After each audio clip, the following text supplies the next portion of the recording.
Maybe you don't have a burnout problem. Maybe you've got a self-trust problem. Maybe you already know what you actually want, but you don't trust yourself enough to choose it. Today's guest is Jasmyn Quianna, who's going to talk about not settling for less and loving yourself into the life of your dreams. Join us to find out more. Soul Nectar Show, the Soul Nectar Show. You're invited, delighted to discover who you are. Anything is possible if you believe. So join us on this beautiful journey. Soul Nectar Show, Soul Nectar Show, Soul Nectar Show. Well, hello and welcome to another episode of Soul Nectar Show, that show where we talk about all things essence, where we gather around the campfire and we share our stories of connection to that which is greater than us, to the big mystery beyond the veil, to those synchronistic moments that lead us inexorably to a new understanding of ourselves and what we're doing here, floating around in the middle of stars on this blue dot. And I'm your host, Kerri Hummingbird. And I love having these conversations week after week. Been doing this for about 10 years weekly, and welcoming you to the show if you are new. We'd love to have you join us for conversations on a range of topics, but usually we go deep. So if you like to go deep, this is the place for you. And today, really, I feel like I'm going back to the beginning of my journey where I decided I didn't want to settle. No more settling. It's like I had an okay marriage. It was good. We had fun. From the outside world, it looked like we were like the cat's meow. Everyone was like, oh, they're the best marriage. They have the best marriage. They have the best marriage on the outside. That's what it looked like. And on the inside, there was a lot of sacrificing going on. I was compromising myself. I was not really being true to myself. And I was feeling very criticized. Now, whether that criticism was coming from inside my mind, probably, but it was also being echoed on the outside. And I was feeling like I didn't really know how to make these dreams come true that I had. And it didn't seem like it was working, and definitely not in the time frame that I needed it to work in. And I was starting to feel like I am either extremely entitled. I was. And also being honest, very entitled, also very insecure, also very much wanting my life to be rich and full of all the things that I loved, and not just doing stuff because I had to do it, and not just doing a career because it made good money, but also like living an enriching life, something with depth and meaning. And I kind of grew up with parents that valued depth and meaning and deep conversations and esoteric philosophical conversations, and just really didn't have a lot of that going on in the way that I wanted it. And I would not let myself enter spaces where that would have been happening, which is the other thing I was doing, was blocking myself from that.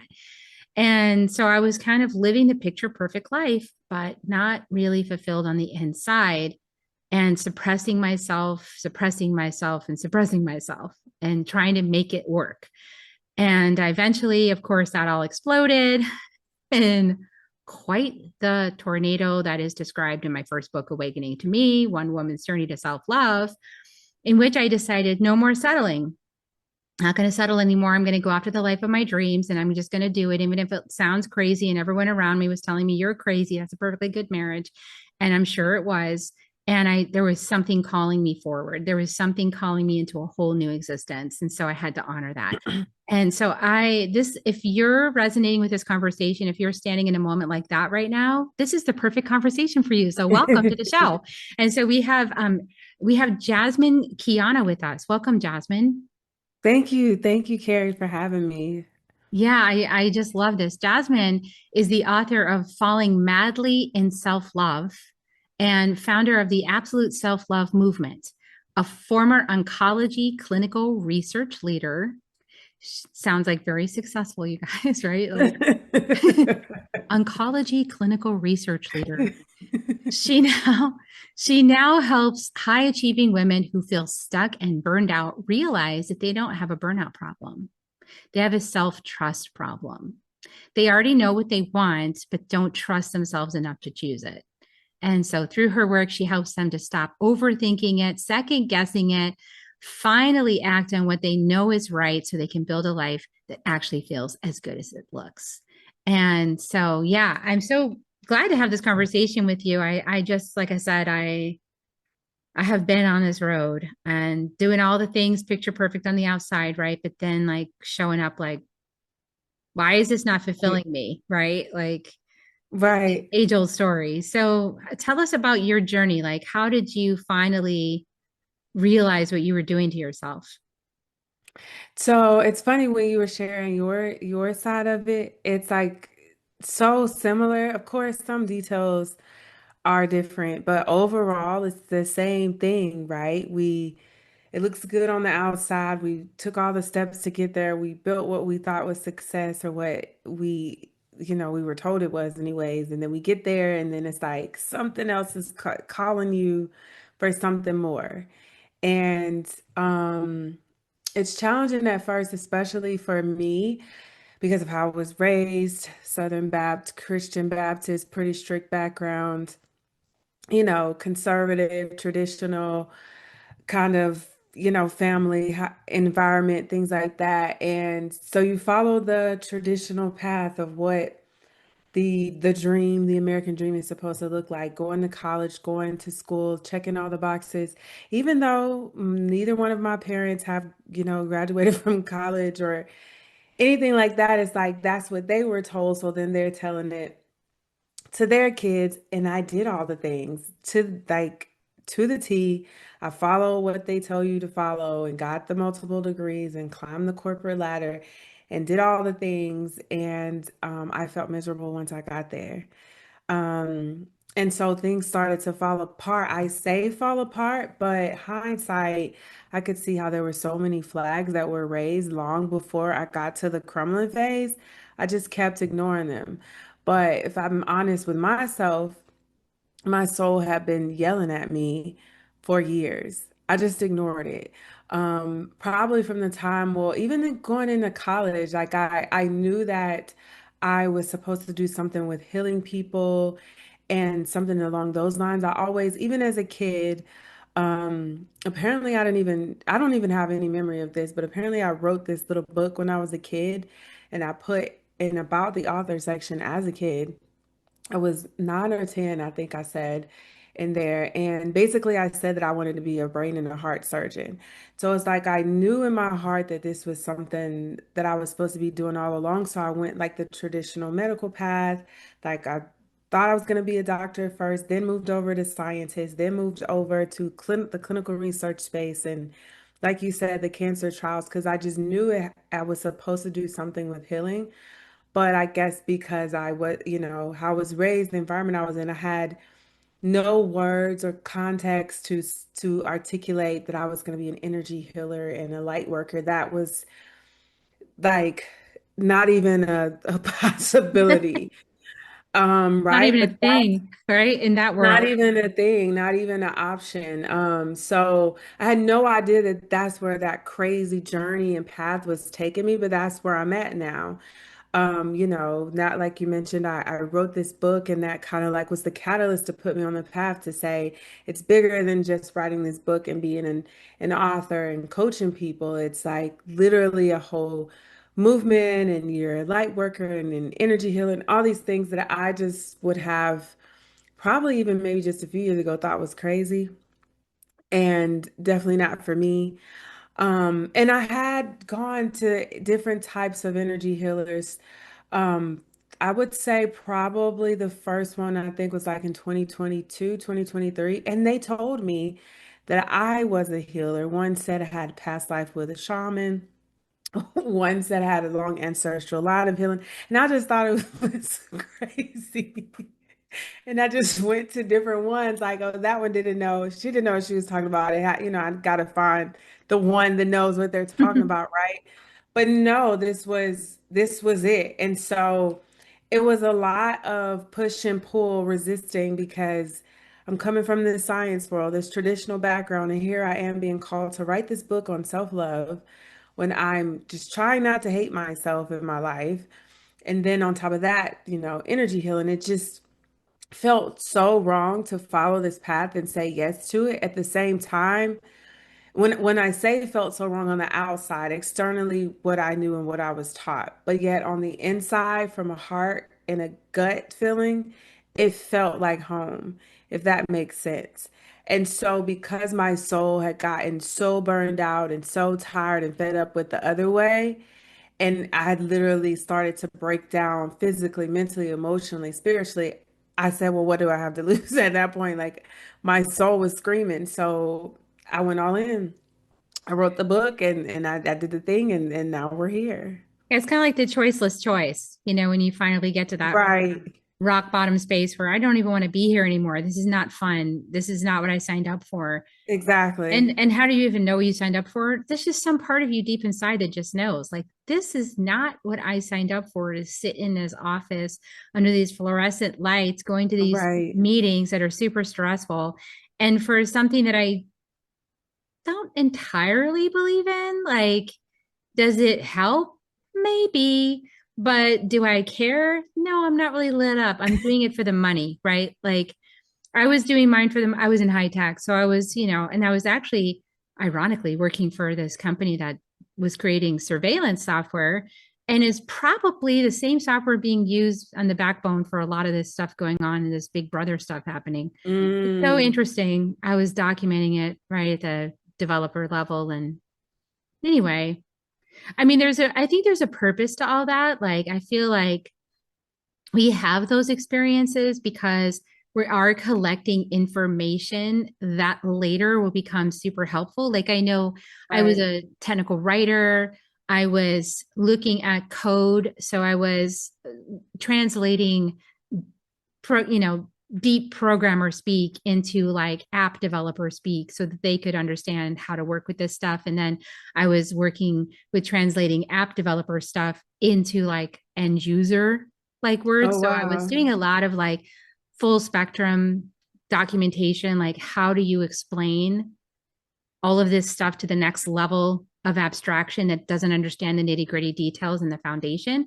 So in some ways, I was training myself, right, to track things and to understand things, to help myself Right. understand things, and then to explain it and translate it to other people, which I think is a lot of what I do right now because I'm just looking at different code. I'm looking at human Right. genome code, spiritual code, Right. ancestral code. I'm looking at just very different code, but it's still code, and like then translating and parsing, like, okay, what pieces of this code need to actually change in order for this person to awaken to themselves, like to their next level. So like, what did you think that you got from that experience that you would then translate into, what you're doing today? It's so funny that you put it that way, and I love it because you're right. That is essentially what you're doing, right? It's still code, it's just on the DNA, the energetic level. And so for me, I guess you could say, like, I literally went on this journey of going from self-hate. And at the time, I definitely did not realize that it was self-hate. That's not what I called it. It was all these other things like I just need to get my shit together or um, you know, or I'm just going through a phase, or I'm just crazy, or all these other things I would call myself or say it was or explain it away. But it boiled down to I even dislike, I would say I just don't like myself, or I don't like what's happening now, or I would try to say use those types of terms to kind of lighten it. But it was definitely a walk of going from this self-hate space to where I am now. And I can see now very clearly how it was necessary really to even be in the space to be able to, write this type of book and articulate this type of self-love towards yourself, and for this information to even flow through me, because it definitely wasn't something that I sat down and said, "Hey, I'm going to write this book on self-love and here are these 12 pillars." That definitely was not the case at all. It definitely like chose, like I chose it, but it chose me. We chose together that this is going to be the vessel, that this information is going to flow through. And so, because of that soul choice level, I was then taken on a journey to now be able to essentially articulate all the different phases that you're most likely to occur as you walk this journey of falling in love with yourself and really knowing, the truth of who and what you are. We all are on an individual level and how it fits into the bigger, humanity puzzle, the whole human collective conscious perspective. And it's really been amazing because going from like what I know, like, with the pre-med bio classes, for example, the pharmacology classes, going through all the drug classes and learning the human body and all the things and seeing the trials, like literally each path, each role, each job, all of it has given me a different perspective of how traditional medicine, anyways, on this side of the world, how we treat healing and how we treat disease and wounds and, things that need to be healed, restored, addressed. And it, in some ways, you don't throw the baby out with the bathwater, so to speak. So I'm not trying to like say it's evil or any of those things. Everything has its place and its purpose, right? But in terms of, does those types of things really truly heal you and restore you? I haven't seen it. Definitely great tools to help you along the path sometimes if you're guided to use them. So it's just giving me a different perspective of the roles all these different things play and how they have contributed, at least for me, and the people that I've seen that I've worked with have contributed to how we got here in the first place. Um, and not that it's a bad thing or a wrong thing, but how it put us here. I've gone through being diagnosed with depression and anxiety, for example, and being put on all of those drugs and trying, like literally you name it, I've probably tried it and done it. And none of those things worked. They got me into an even worse place. And at the time, I was always wondering, like, why am I going through all this crap?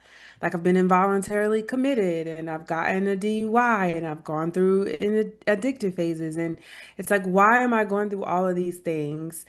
And now I can see how every part and component of it was so that I could now be in this space to, have these types of conversations and be able to hold space for people who are going through it and feel like, there's no end, they're alone, and then they're hopeless.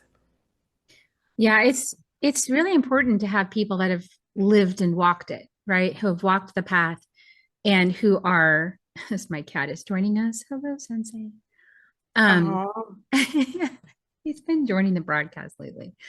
So I think it's a lot to go through those deep dive experiences where, yeah, like it's extreme. When you get down to the bottom of that gaping hole inside, it's self-hate. I mean, that's what it is. And where did it come from? I don't know. I mean, did it really come from you or did it come from ancestry? Did it come from the environment? Did it come from living in a patriarchal system?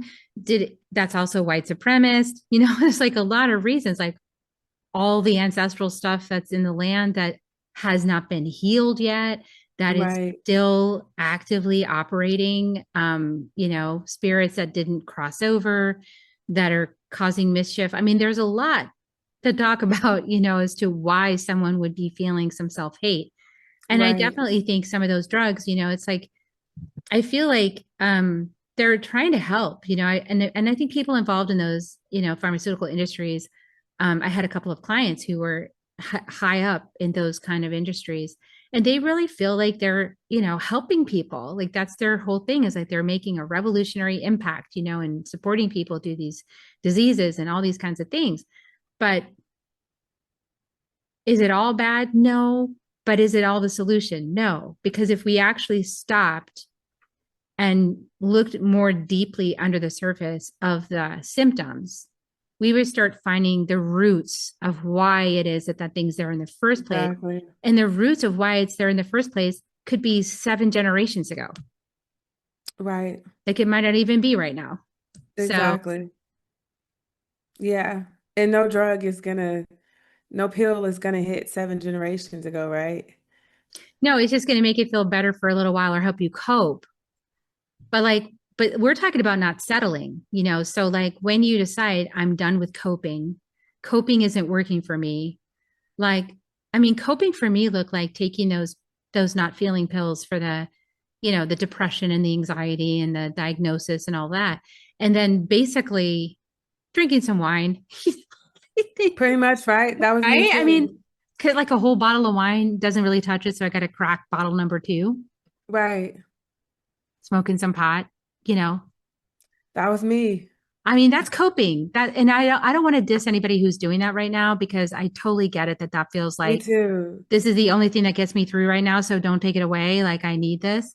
But like both of those things in retrospect, they open your energy field up with giant gaping holes that then like any sort of compatible entity energy that's hanging out in the field that likes self abandonment, likes the energy of self disgust, likes the energy of self hate, likes the energy of whatever things going, you know, addiction. It's just like taps in and with a little straw and just starts siphoning off your life force energy. So, Right. I mean, that's the danger of those substances. Absolutely. And you saying that, hindsight again is 2020, but I can see how when I was in that space, in those phases in my life, how you feel like you get stuck in this cycle and this pattern. I used to call it like the hole, the dark hole. Because like you said, now it's not just you overcoming the stuff that you've created, but you literally do have these entities or what have you that might have come that you allowed to come in. And then now it's like this extra burden, so to speak, um, that now has to be addressed as well. So just taking a pill or trying to forget about it or whatever you're doing it's only making it worse. And I learned that definitely the hard way. I think that's the only way to learn that lesson. You know, it's like you kind of have to go along for a little while, gaslighting yourself that this is working until you realize it's not. And because you're getting worse and your desire to live is diminished and you really don't want to be here anymore. And that's when you really have to make big life changes. And I mean the big life changes I'm talking about is like you might have to leave that relationship that you've been hoping you could fix. You might need to leave the whole career that you spent your whole education preparing for because it's not what you really want to do.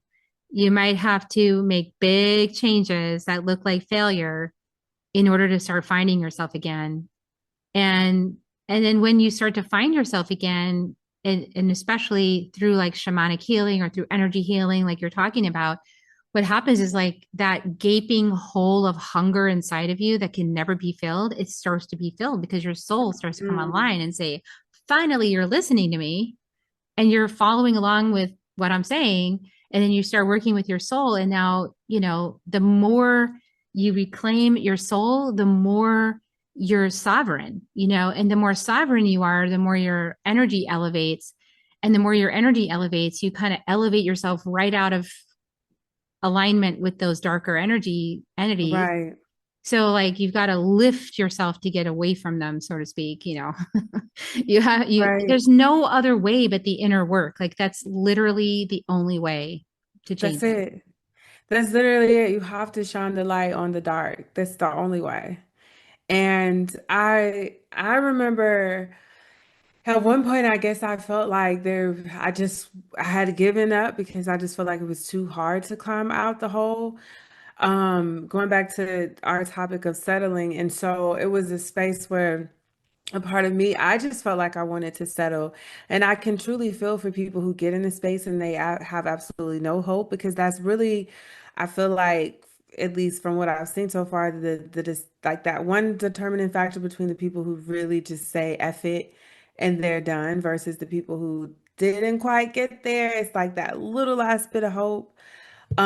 And so my soul, I felt like it was still hanging on to like that little basket and it would just not let me quit, not let me give up. So that's when I felt like, okay, I have to do something different. And it was multiple things that I needed to address because I hadn't listened to my soul. So that meant leaving the marriage. That meant making a career pivot and ending the old, not only just career, but the old career coaching business and like pivoting my brand and, a list of getting rid of some friends. It meant a list of things. And that's scary.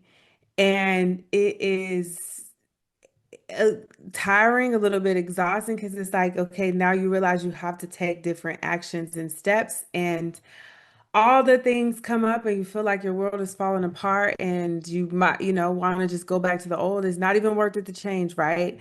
But I can say now that I'm like, even in the messy middle, I can say that it's definitely all been worth it because settling and staying in that space is it's I call it the Walking Dead. It's like Yeah. being alive, but Yeah. not, you know what I mean? Yeah. That's what I felt like. When I was in that part, like before I started shifting, well, first of all, if you deny yourself long enough of what you truly want, and you use all these coping mechanisms, like I was using like wine and, pot or whatever I was using, sex, you'll actually start to go actually literally crazy. And you'll start doing things that you wouldn't have ever thought that you would have done before. Right. And you'll really stray from your center line of integrity Hmm. and you'll act out because not only are you've just had it, with yourself, but also those not feeling pills help you not feel the impact of what you're doing on yourself and on others. So you can really act out in horrendous ways when you're in that phase. And if that's you right now, just own it, because owning it is the only way to transform it. You've got to own, like, hey, I'm doing some stuff that's not okay with me right now. Right. You got to Right. get to that place. When I was in that place, Jasmine, I couldn't even see out my own eyes. I don't know if you know what I'm talking about, but like I felt like I was way down in some cave inside of myself, trying to like climb up to the little portals of light that are my eyes. And I like Yeah. literally couldn't get up to see out of my own eyes. Yeah, no, I know that feeling. And I Yes. couldn't All open too my well. eyes. Like I was, after I left my husband, I was dating a bunch of guys, and I liked this one in particular. And he's like, "Do you know that you can't even open your eyes? Like, can you open your eyes more than a slit?" I couldn't open my eyes more than a slit. I was like, "No, I can't." And I was like, "This, I can't open them." Like I literally couldn't open my eyes. I kept trying, Wow. and I was so filled up with entities, I literally couldn't open my eyes. And so now when I see people when their face is like that, like there's a few politicians I've looked at in Texas here where I'm like, oh yeah, that person's filled up with entities. Cause like when they started their career, their eyes were fine. And now they're like, they can't even open, they're like walking around like Open. this. And it's because the Mm-hmm. entities don't like light. And so you literally can't open your eyes. You're walking around and you can't see out of your own eyes because you're like barely there. Right. Right. And the only way is you've got to find a spiritual path. Like you've got to find a spiritual path back to yourself. Doesn't, I'm not saying religious because I don't think it's that. I think it's more direct communion with creator, God source, great mother, That's what, it. I don't care. Energy, essence, whatever Yeah. word you want to put on it, right? You got to find a direct connection to your soul and to that which is bigger than you in order to heal this thing. Right. Absolutely. And it's so crazy because the journey of falling in love with yourself is I didn't realize it at the time, but it is a spiritual journey. And I never set out to write a spiritual book or talk about self-love or do any of these things. Like I said, it sounds crazy, but I didn't. It literally chose me and I kind of just let it, thankfully, my first writing coach didn't work out, and then I, got my second writing coach, and that's when I really opened up to just let it flow through me versus like trying to be what the industry says how you're supposed to write and the outline and all the this and the that. I just let it all go and let it flow through me in the way that it wanted, in the order that it wanted to. And all of this just came out. And at the end, looking back, I realized that it was a spiritual journey and it was this spiritual path of, coming back home to yourself really does not only connect you to you, of course, but God. It can't source, creator, it can't be any other way because that is who and what we are at our core, right? That's our essence. It's, inside us, around us, throughout us. It's all that is, right? So it's like, how can you have one without the other? And it's like this crazy way that it all worked by me just simply reconnecting to myself. And then once that happened, it was like I just could no longer settle. It's just impossible for you to settle when you are so connected in deep connection and relationship with self because by default, you're in deep connection and relationship with God, source, creator, like you said, whatever resonates with you, the two go hand in hand. Yeah, I love that. And when you were writing your book, did you kind of get the sign like be totally transparent, authentic, and don't hold anything back kind of thing? Absolutely. And that was the roughest part for me because with the first writing coach, she said to put stories in there, but it was still from that like traditional standard writing perspective of like, you put in the details to pull in the reader versus like just tell the story in the way that it happened and it wants to come through. That was my second writing coach. And so once I realized that that's where I was being taken and it was like my own stories that needed to be told in that way, it was super scary, and I had a lot of resistance at first. I didn't want to share it in that way, but thankfully, because of my coach, like if I would write something, she's like, "You're like, this is dead. Your soul isn't in it." There's literally been several times I would send her a chapter, and she's like, "This is just dead. Like, you're not in it. You didn't let it flow." And she was right. And it was all because of the pain that was associated with just letting it come out, with telling the story, with doing like you said. And once I did that, it was like not only did I realize I was writing this book and like it was this spiritual book, all these things, but I realized that it was literally transforming me throughout the writing process. So it's like all these different things that happened that I had no clue would happen or even thought as a possibility just started to happen with inside of me and then all around me. It's been amazing. Yeah, it was so cool when I was writing my story. I could resonate with what you're saying. I didn't have a writing coach, but I just was like, I heard the message. You're going to write this book. This is the title, and you're just going to start writing. And when you have gotten to self love, the book will be finished. Wow. So I was starting this journey. I don't know how long this thing's going to take. And so I just started tracking. I started writing, and I'd be like, "Oh no, this story, this experience needs to go in the book." I'd know immediately. I was like, "No, this has to go in the book," and then I'd write it and put it in the book. And then like the next, and I'd think, "Okay, I'm there, right?" And then the next thing would happen, and I'd go, "No, I'm not, because this just happened." I mean, I documented my dating journey in there. Like it was so intense, and people were like, "Don't go in the haunted house again. No, not that guy." And then I dated a guy. It's like, no, don't do it. There she goes again. And so it also kind of documents like how winding the journey is, right? Like it's not like you get a realization and then you suddenly healed and then you just live by that the rest of your life and you're good. Right. Right. Like it's not like that. It's like you take the step, right? And then like five other threads surface that you're like, oh, there's all this stuff to look at now, right? Right. It's funny how it works. But you're right. It's not like you get healed and then you're on the mountaintop and then the rest of your life is like, ah. It's not it's not like that at all, that's another shocking part of the journey I feel like for me too. But no, I put it all in there. Like I shared some of the most darkest moments that I literally said I didn't want anybody to know, much less put it in a book so anybody could read it. But talking about my involuntary commitment, the DUI, being broke and almost getting evicted and moving back in with my parents and just all the different things that throughout my path that I did not want to share, but I was guided. This is important. This is how people relate. This is how they learn. And I just went with it for once in my life anyways. I went with it. How did your family feel about you publishing all those stories about tender moments in your So, life? well, I didn't tell them. They kind of just found out after the fact. So I've gotten some questions like from my dad. My mom shared with me that it was tough for her to hear. Was it, I think, the jail story because she didn't know that I had gone. My dad did, but she didn't know. So she said it was tough for her to hear that.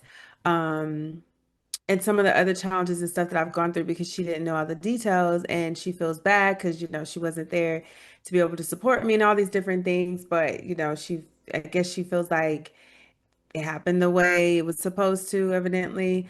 Um, and I can get those things, but I feel like it's a hindsight, right? If I had shared this before the book was published and she got to that, because I feel like her reading the book also helped her process the things that she was reading versus if I had shared those things in real time, it probably wouldn't have gone gone that way, which is why I did not share. Um, Going back to how I was raised. But it definitely is, it's been a mixture. And then in the book, one of the self-love pillars, the first one is self-realization, which is about how we are all God, we just forgotten divinity and form. And coming from a strict background, some people didn't necessarily handle that so well. And, all those things. What do you mean? How can we be God? And all these different things.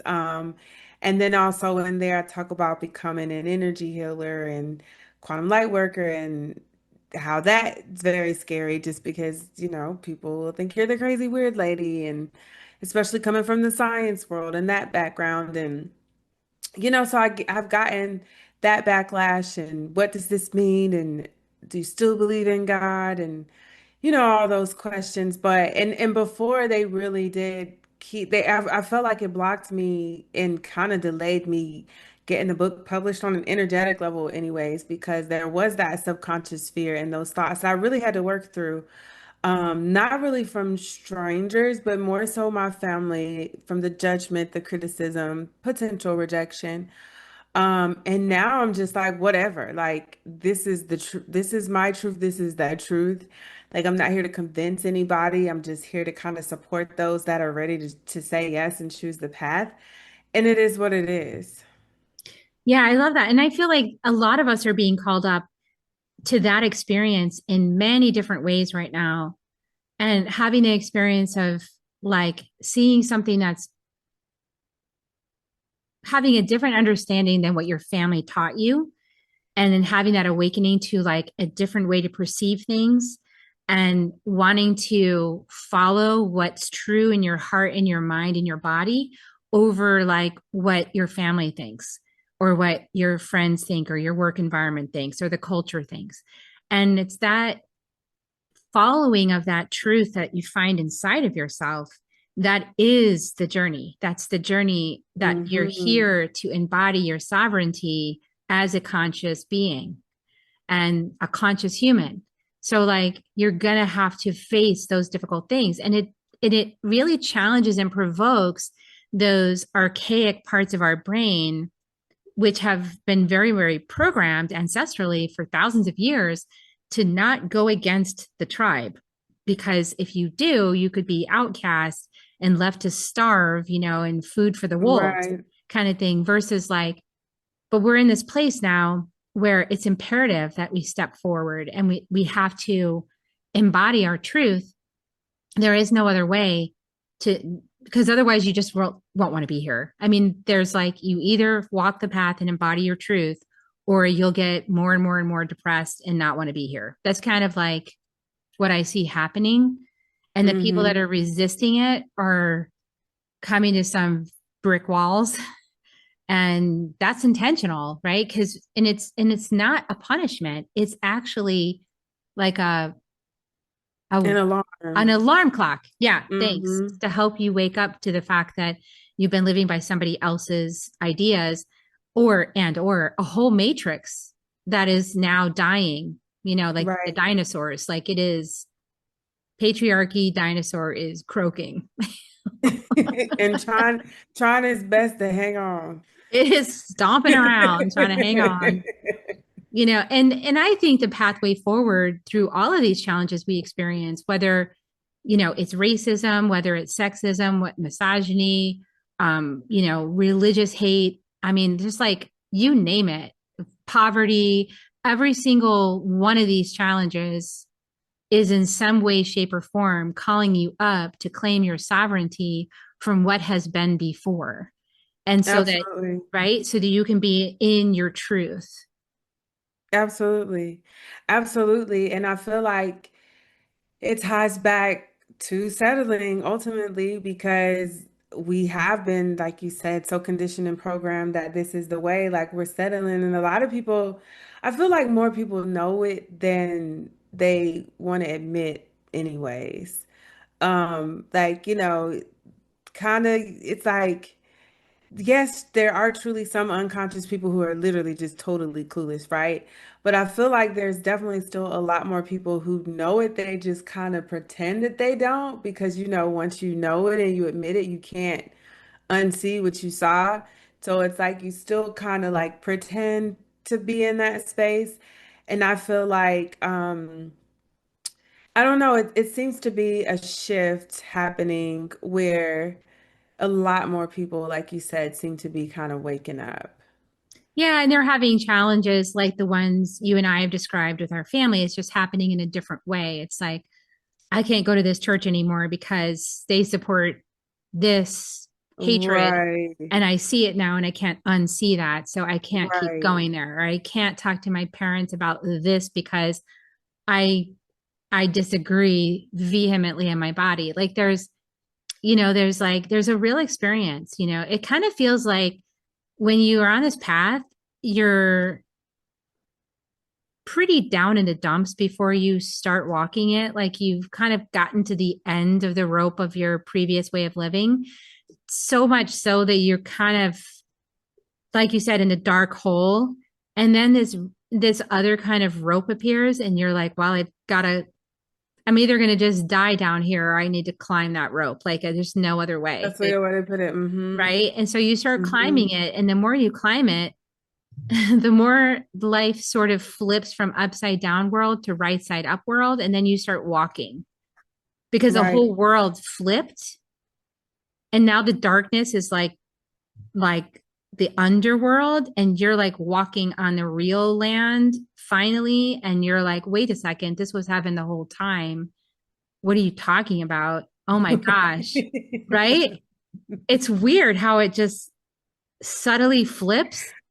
And then you're talking to people that you used to understand the way they think, but like now they're in the upside down world. Right. And you're like trying to communicate through this some like little pipe down there, like, hi, that's not the real world. It's up here, It's such a weird feeling, you It know. is. And they It think you're is. absolutely nuts for a while. Like they think I you was lost your mind. And you're I like, was no, just this is about to actually add that. heaven on earth, like right here. I'm sorry you don't see it yet. I really can't wait for you to see it because once you do, this whole conflict thing we've been going through is going to be done in about 2 seconds. Right. Yeah, once you remember who you are, this whole madness is over. And I think that's why I'm obviously some people that are caught in it is because the entities are like, no, you can't have this one. Like they don't have much to feast on anymore, right? Right. Like, Right. because every one of us that wakes up is like one more beautiful bright One light to feast more. on, and then they have to go attack the next beautiful bright light and try to feed off of it.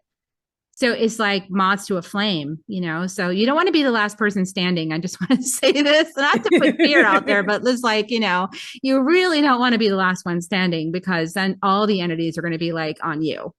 So He's trying to get that last little don't be bit of the last light. one. You'll regret that decision. Wake up sooner. Yeah. And Right. everyone's going to do it in their own time too. So we can't force it. That's why I have my own Right. channel and I have my own podcast. And, we can speak freely here, anything we want to say because it's on my channel. So if you happen across this interview and you're like, I didn't want to know that because, like you said, once you know, you can't stop knowing. Like you've already known, and it'll just like it's like a little like snare in the back of your head that won't stop, you know? That won't stop. And then And it it gets just keeps louder and unraveling louder. it, you know? It's just Hmm. like it's like a spider eating the web in your mind, and it just keeps eating it until it's all gone. Like there's just no, you cannot stop. Once the transformation starts, it's going to complete. It's complete. And it's why maybe you're thinking like, well, I don't know why me and my husband keeps arguing. It's like, and you feel like you need to do this or fix that or that. It could just be one of it's unraveling, right? You're transforming. Or I don't know why it seems like, every time I'm at work, regardless of what happens, like I just feel so disconnected or like I'm just sick of this or it just, whatever excuse you're coming up with to try to justify it or explain it away, like that's not an accident. It's not, you need a new manager or you need a vacation with your husband. Like that's it's deeper than that. And you can feel it, you know it, if it's continuing to talk and continuing to, like you said, speak to you, and you can feel it's like whether it's an expansive situation or it's like going back to sovereignty, or if it's a constrictive situation that's causing you to hide, mask who you are, shrink. Like we know, we all know. It's just a matter of, do you actually want to open yourself up enough to listen and receive it so that you can do something about it? And it really is a matter of how uncomfortable are you with being in the uncomfortable? Because it doesn't feel good. Yeah, it doesn't feel good. One more note on that, since you brought up the uncomfortable. I've been doing a lot of research in our inner medicine community. We're doing online training now. We've always been coaching groups and things like that, but now we're putting it in an online format. So we're Oh, fleshing it out. Like cool. I'm putting more in there. And I've been researching at a deeper level, like the gene keys and the Venus sequence, because we're working on the Venus sequence right now. And when we go through the Venus sequence, we start off with your purpose. What's your purpose? What's your dharma? We go up through the attractor. How are you attracting relationships based on your dharma? Then we go into the IQ, which is the mental body, that's 14 to 21, right? And so many people have not been initiated by elders in their IQ in their 14 to 21-year-old years. And this is reason why they are sheep following, whatever somebody that an authority says. And also why they're so like dogmatic about defending their opinions as if it's their identity, because they've actually fused their opinions with their identity, With that right? identity. And so they built a fortress around their mind to like wall off any other information that could possibly come in that would dispute or refute their beliefs, which are their identity. And it's like the medicine is to not know. Like, if you want to actually heal your mind, you've got to put yourself through an initiatory process, like what Jasmyn's offering you, like what we offer in inner medicine community. You've got to put yourself through an initiatory process so that you start questioning everything you think, Yes, and to be not literally. knowing. That's the only way to break free of that mental cage that keeps you arguing with everybody. You have to question it because you didn't get the initiation. In a normal, like tribal situation and in an indigenous tribe situation, that young people are tested by the elders to dissolve the mental construct, to dissolve identification with the mind, Mm, right? But Western society said, I think, therefore I am. Whoops, that makes sense. Yeah. right? And so Mm, like became like a bunch of talking heads with like bodies, but they're pretty much severed right. energetically. Yeah. Right. That makes so much Mm-hmm. sense. So then it sounds like, because I was going to ask, well, how do you know if you have been initiated by an elder? I guess that I haven't. I wasn't Yeah. during that age. You went through your own initiation with spirit. Like spirit said, hey, shook you a few times, gave you some big experiences. Those are initiatory experiences. And you had to start Mm, questioning everything, right? The relationship, the job, the path that you were walking. You had to start questioning it. And so it's easier to do it with elders than to do it all by yourself. You did it by yourself. really, like, right? You went direct to source and you started changing it. But I would say, when you look back over your life, you might be able to spot some of those initiations that your parents did for you. Like we were just recording the course. And so one of the things that came up for me was that when I was a teenager, from 14 to about 18, I spent every single weekend with my parents on our little 24-foot sailboat in the middle of nowhere on the water. Mm. Yeah, we went. My parents forced me to go on the boat with them every weekend. I didn't have friends. I didn't go to the parties. I didn't get to do any of that stuff. I was on the boat with mom and dad reading books and playing cards at night. So, retrospectively, that was some of the best times of my life. In the moment, I couldn't stand it. Like I was literally forced in a like a 20 by, 8-foot space with my Hmm. parents with no escape. So with Every that, weekend. you know what I'm saying? Like it forces Mhm. you to harness that energy in a different way. Right. Like you can't just get dramatic in the middle of the boat. And especially, yes, that size. There's nowhere to go. Okay, there's the water, but how long can you tread water for? Right, Plus there was right. jellyfish in the water because it was in the Northeast. And yeah, so yeah, it was a really good initiation. And I actually just spoke to my mom about it. I told her, like, put that in the course, and she's like, "Oh, you finally realized that we were initiating you." And I was like, I had no idea that they even knew, but of course they did.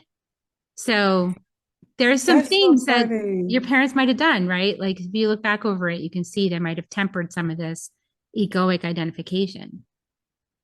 Yeah, no, I'm gonna sit down and sit with that. But it's funny you say that because in my book, I talk about how all the things that we've all been through is initiation. But I have not thought about it or seen it through the lens that you just put me through.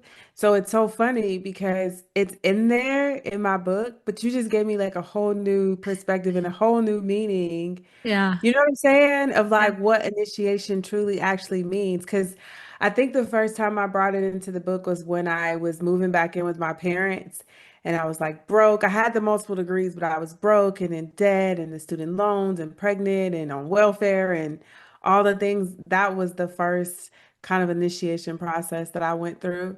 And I didn't even like, I used the term, like I said, I just let what flowed through me wanted to. And it's so funny because this is a full circle moment for me because you just like taught something to me that's in my book, if that makes sense. I'm not surprised we're learning the same lessons. I mean, I feel like it's the lessons that everybody needs to learn right now. It's just kind of like, who do you want to learn it from?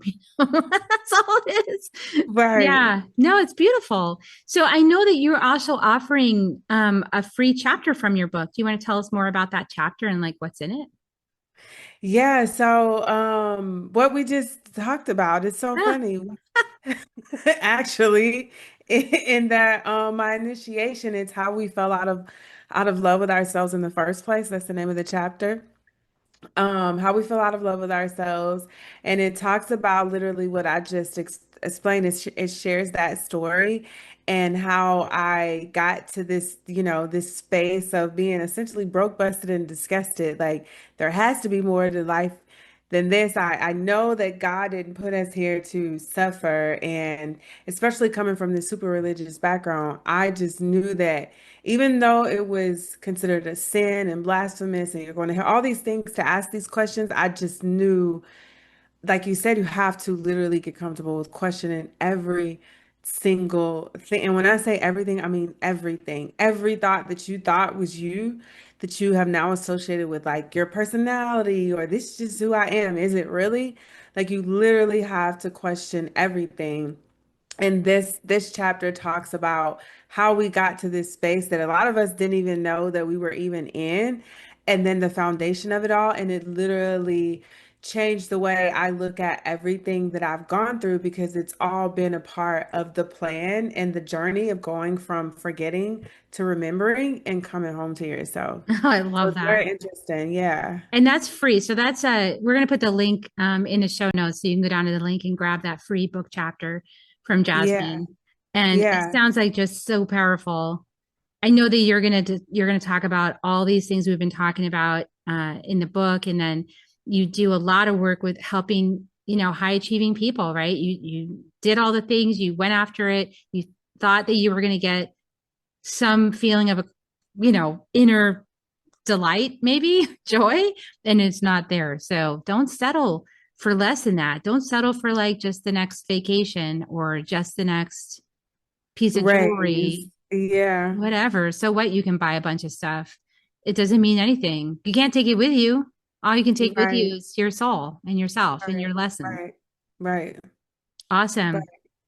Thanks so much for coming on the show. I knew it was going to be a great conversation, Jasmyn. And thanks for reaching out to me initially, too. That was great. Yeah, no, thanks, Kerri. Thanks for meeting with me and, inviting me. It's been so much fun. I told you when we met that we were soul sisters. So, I know. yeah. I feel it.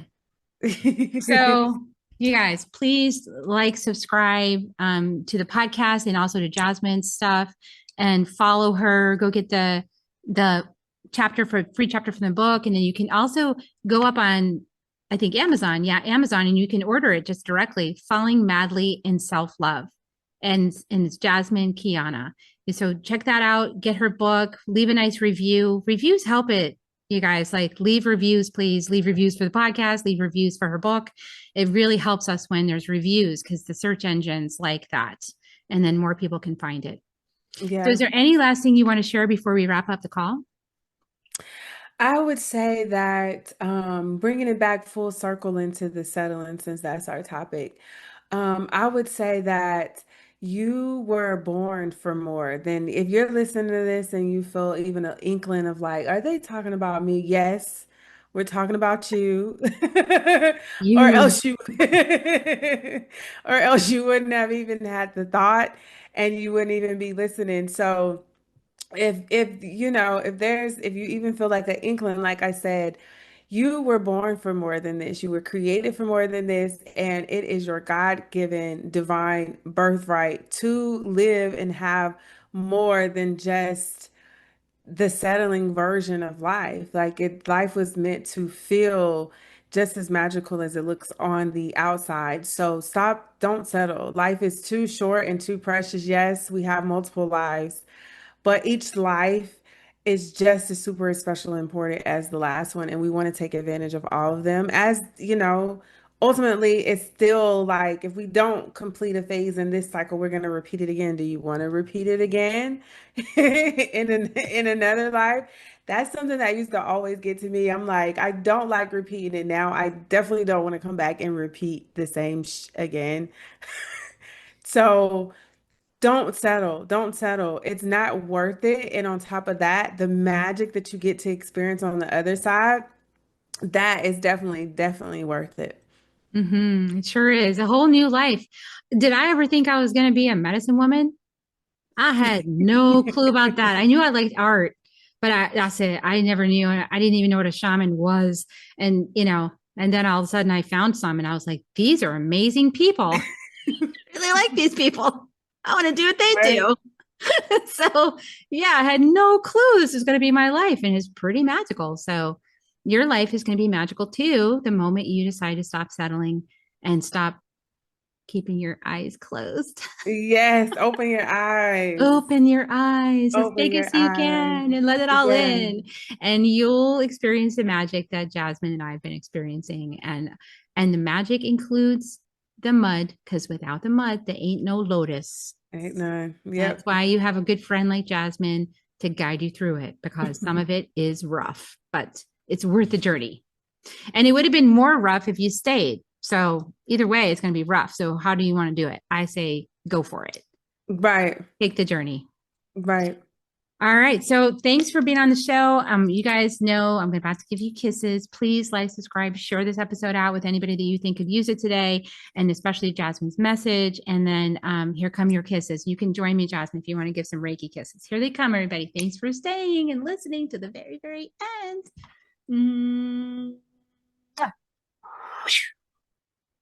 Love you guys so much, and we'll see you next time on Soul Nectar Show. Bye for now. Bye. If you found even one gold nugget in this episode of Soul Nectar Show, will you do us a favor? Will you subscribe, like, and share this episode? Maybe even write a comment and let us know what you thought about it. We really, really want to engage with you at a much deeper level. Let's be part of community together. Have a great week, everyone. Bye for now. Soul Nectar Show. Awaken, awake, Nectar Show. Take a sip from the drip of nectar from the source of who you are.